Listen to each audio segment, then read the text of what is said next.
എന്ന് പറയുന്ന നരകമാർക്കുള്ളതാണെന്നറിയുവോ? വൈലെന്ന് പറയുന്ന നരകമാർക്കുള്ളതാ. അത് നമസ്കരിക്കുന്നവർക്കാ. അത് നമസ്കരിക്കാത്തവനല്ലോ. വൈലെന്ന് പറയുന്ന പടച്ചറപ്പിന്റെ നരകത്തിലെ ഒരു നരകമുണ്ടല്ലോ, ആ വൈലെന്ന് പറയുന്ന നരകം നമസ്കരിക്കുന്നവനുള്ളതാ.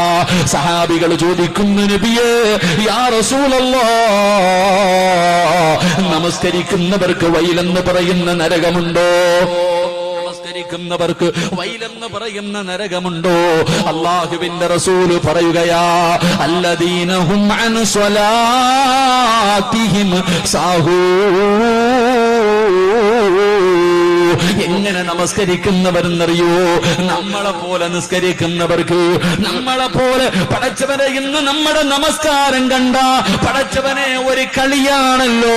അല്ലാഹുവേ, പടച്ചവനെ കോമാളിത്തരം കാണിക്കുന്നത് പോലെയാ.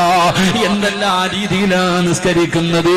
അല്ലാഹുവിന്റെ മുന്നിലാണ് നിൽക്കുന്നതെന്നുള്ള ചിന്ത എനിക്കുമില്ല, നിങ്ങൾക്കുമില്ല. എന്റെ പ്രിയമുള്ളവര്, മഹാനായ നബി മുഹമ്മദ് മുസ്തഫ സല്ലല്ലാഹു അലൈഹി വസല്ലമ തങ്ങളെ നോക്കുമ്പോ ഒരു മനുഷ്യൻ നിന്നൊരു ചെറുപ്പക്കാരൻ നിന്ന് നിസ്കരിക്കുകയാണ്. നമസ്കാരം കഴിഞ്ഞപ്പോ അല്ലാഹുവിന്റെ റസൂൽ അടുത്തേക്ക് വിളിച്ചിട്ട് ചോദിക്കുകയാ, നിനക്ക് അല്ലാഹനെ പേടിയില്ലേടാ? നിനക്ക് പടച്ചറപ്പിനെ പേടിയില്ലേ? കാരണം എന്തെന്നറിയോ?